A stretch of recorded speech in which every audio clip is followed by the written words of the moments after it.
The following is a fan-based discussion. All properties discussed are property of Toei Inc., Bandai, Hasbro, and Subaru Productions. Hello everyone, welcome back to another episode of Tokucast Reviews, episode number 192. Marcus and Jacob here to review the 3 Ultraman Cosmos movies. Now then, if you were to say, put a gun to my head and tell me, what is it that exactly happened in Ultraman Cosmos, Jacob? I would say, pull the trigger, because I do not remember. I don't remember anything about this show. Which is why I'm grateful that the first movie was a prequel. The first movie also takes place, well, not so much takes place, but it was released on between the first 4 episodes. It was released pretty early on in the show's run, while the other ones were released after post-show. I'm going to assume that there was an Ultraman. I'm going to assume his name was Cosmos, and I'm going to assume our protagonist Musashi was the human who bonded with him. But one thing that does separate him, at least as far as what the movies show, Ultraman does exist as a separate entity that he can then bond with, rather than him just being the host. Yeah, so Musashi didn't have to die. Just like Tika and Dinah as well, and Gaia. But, which also is another show I really don't remember much about. I remember the final episode because they fight a giant kaiju in the end of Gaia, I believe, and it's huge, and it was a pretty cool fight. First Contact. I like this one. I thought this was a pretty decent movie. Yes, I actually really like a lot of it. Always end up having one issue, though. Is it kids? It's kids.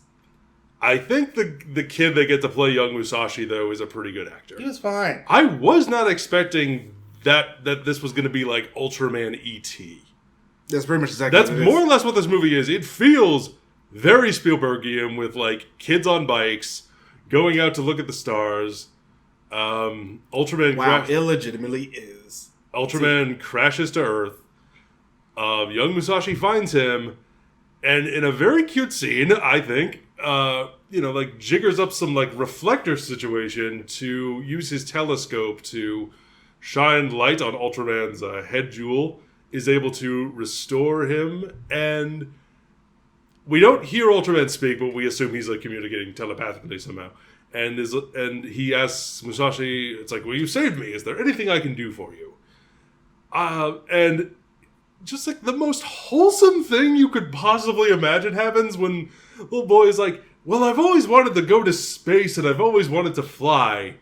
Can you do that? And Ultraman is can do, little boy. And it's like E.T. meets the Iron Giant. That is exactly what this movie is. That's what this movie is. It's E.T. meets the Iron Giant filtered through Ultraman, and that's what First Contact is. In Bolton. Alien Bolton. Honestly, just goes for a flight with Ultraman. He sees his dad below, yells for him. His dad thinks he's hearing voices and winds up spraying the neighbor in the face with a cold hose. But yeah, the movie is mostly nobody believes him that he saw Ultraman. Eventually, the big alien shows up. It starts wreaking havoc. Turns out it is the leader of it's the mother of a bunch of smaller aliens who are trying to find a new home. Because they're spaceship exploded. And you've got evil military who are just we must destroy these. The military is legitimately the military are the bad guys. The villain in this movie. It's the government in E.T. It's Mansley and the Iron Giant. It's we're going to destroy this before they destroy us. And then you have his stepdad, Musashi's stepdad, who's a policeman. His dad. No, it's his stepdad because his mom remarried. Yeah. Because they show a family photo of him, his mom, and a different guy, and the dad was an astronaut, and that's one of the reasons he really wants to be an astronaut. So it's it's like a stepdad just trying to connect with his new son. The wife is kind of haggard because it's he's not focusing on his studies enough, and the kid just wants everyone to believe him that he saw Ultraman. Eventually, one girl believes him. She gets possessed by one of the little alien babies. And the movie is ultimately, adults ruin everything. Yeah. is a big theme running through this because, you've got the military who want to destroy the aliens, and then you've got, like, the parents who won't believe him, and the big alien who is, like, more on the offensive, but the young aliens are like, no, we don't want to fight, we just want to live. And then the big one is like, no, destruction. And, there's only really one, like, fight scene in this movie. It's a good one, though. It's a good one, yeah. This is one of those things I will say that... A theme that we will revisit in the later movies as well, but to a much less good effect. I will say, more than anything, I think this movie did a really good job at showing how strong Cosmos is. Because, and this is one of those things that sort of pisses me off that other Ultras don't do, Cosmos is really fast. And I love how they play into that. I'm just like, this is a being of light. Of course they're going to end up being really quick. Why don't they ever do anything more with that? Because you got Cosmos just doing Tai Chi and a whole bunch of like other different fighting styles, including one thing that I will talk about in one of the later movies, because Jesus fucking Christ, what was that? No, actually, this happens in the first one. I think I know what you're talking about. I don't like when things pose terribly. Doing the crane pose while flying forward. Yeah, leaning back. It's like Godzilla when he does the drop kick. And then like dodging lasers in the air, but he's like this. And like this. And it just looks awkward. This is that early 2000s CGI. But I really like when they fight on the ground, the fighting is fast. And I really appreciate that. Which, I understand, they want to show the weight, the air pressure and everything, but I'm just like, it would be better to take it more from the Ultras perspective and show how fast everything is to them. Yeah, that'd be cool. And they do a really good job of doing that. I really like Bolton's story. Like, they did not plan on coming here. They were willing to, talk and work things out, but then the military comes in and legitimately ruins everything and almost gets the entire human race extincted. But overall, I don't think you need to watch Cosmos in order to watch this one. Certainly don't need to remember it in order to watch this one. Nope. But Ultraman Cosmos: The First Contact, I think, is a solid little movie. Yeah. I think it's good, and I would recommend it. Yeah. The next two, however. Shall we move on? Blue Planet. Blue Planet. So this one is set after the events of Cosmos. And this movie is about... It's like we have another group of aliens. They're looking to make their home somewhere that's blue. And there's a bad alien who's coming here to destroy us. And this may sound familiar because this also is the same plot of the next movie, pretty much. As far as, like, there's another alien coming to destroy Earth and we have to stop it. Well... Ultraman Cosmos 2: The Blue Planet is a movie that is the weakest up to 3. I don't know. They're pretty much neck and neck 2 and 3 for how much I disliked them. I like 3 more. I'll give a reason why. There are different things I don't like about it. But 2 is like incredibly bland.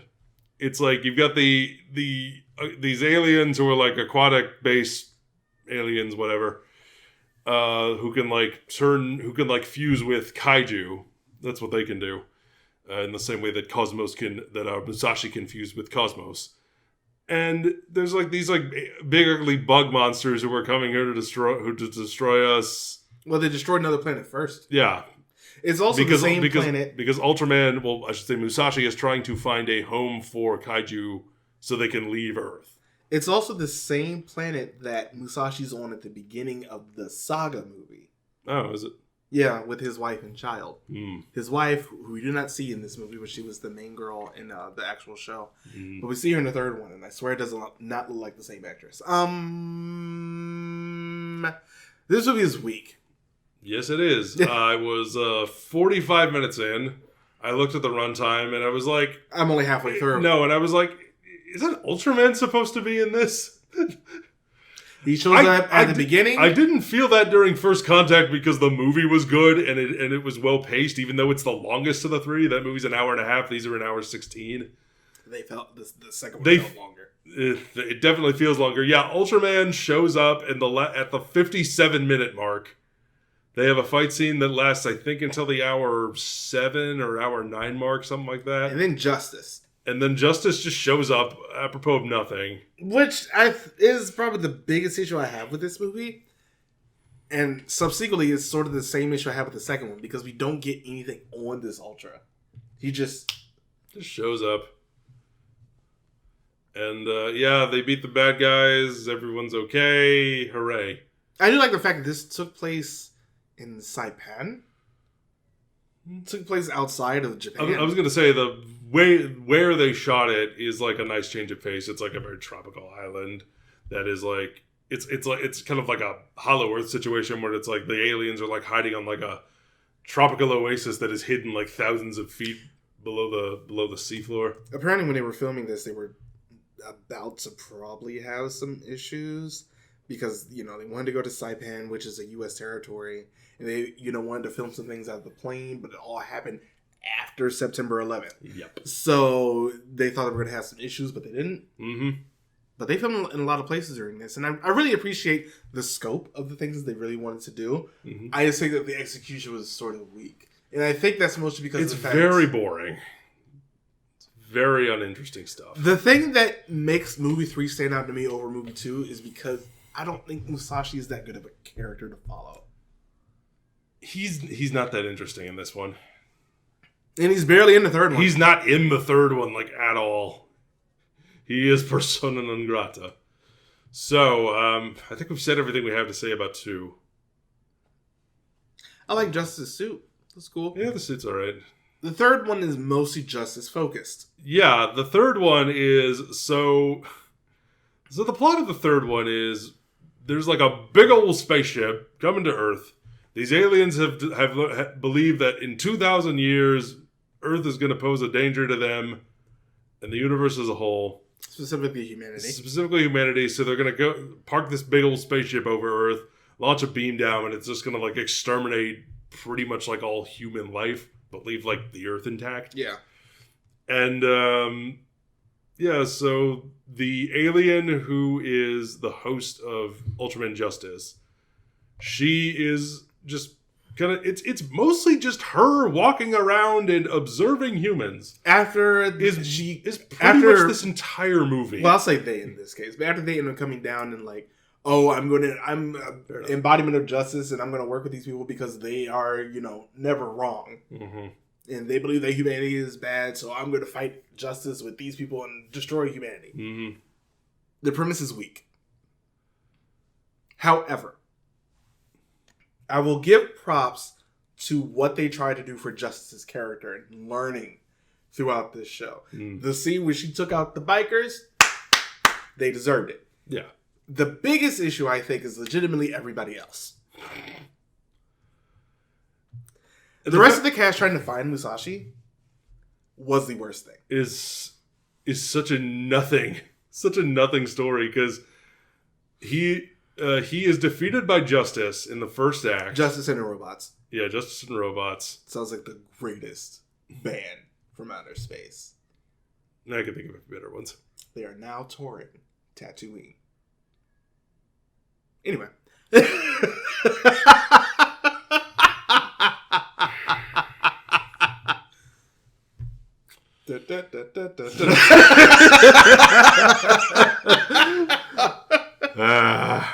right. 5 comedy points.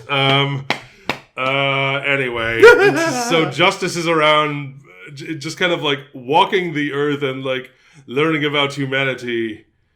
And then she meets a little girl with a dog, and that kind of flips the whole script. And then she's like, maybe humanity is at worth least protecting. It happened like once.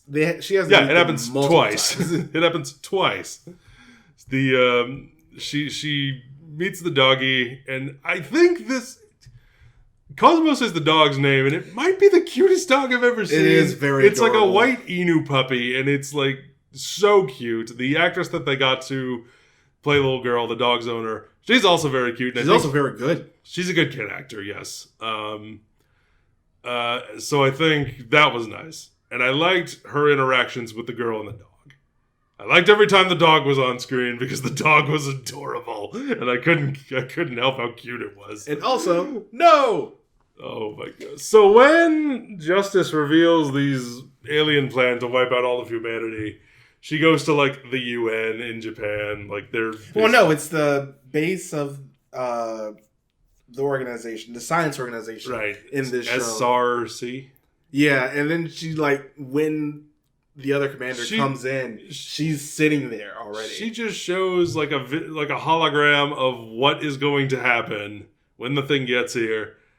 And after the hologram finishes and we see like, you know, all of humanity get like just snapped away by this like beam that washes over the earth, there was a moment's pause and then you just hear someone go, "No!" And of course, I think the funniest thing about this and the fact that it's so accurate, because the world right now, the U.S. is the one who just like, we're gonna blow it up.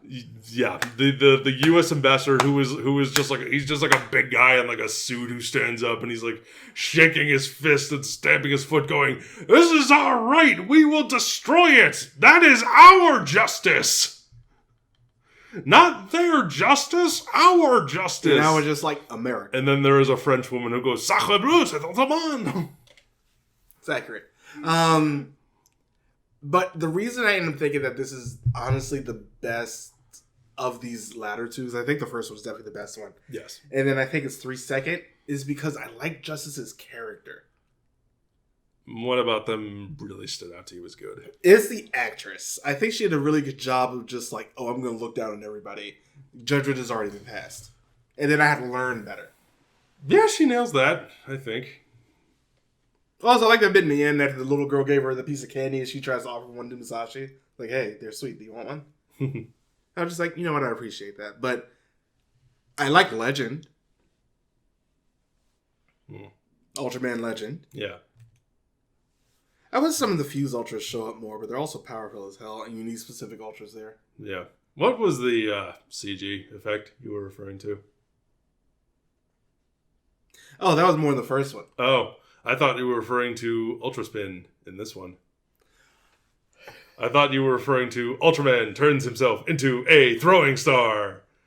It's not as good as our favorite Ultra Spin and Ultra. You think that one's better than this piece of baloney? This craziness that happened? Yes.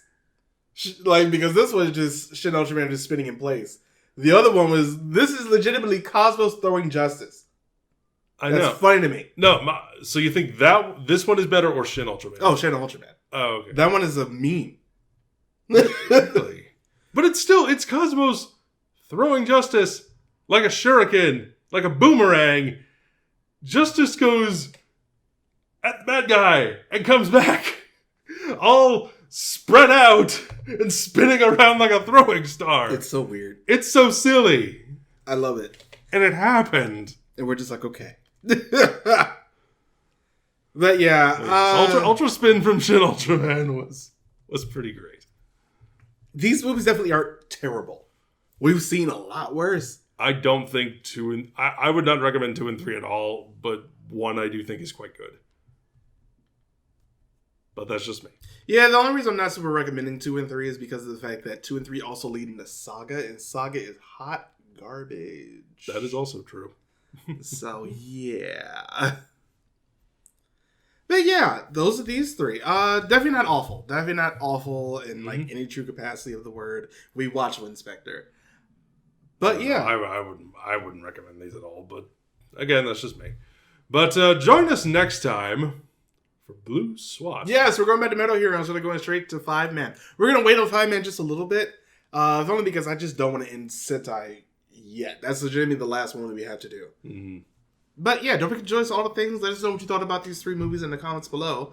We definitely do have some other Ultra stuff that we have to do. Outside of the show era, of course, because we have nice, powered, great ZR, 3 of the Tiger movie. Neos. And the Arc one, because I've watched it. But yeah, don't forget to join us all the things. We'll see you next time. Bye, everybody. Thank you for watching.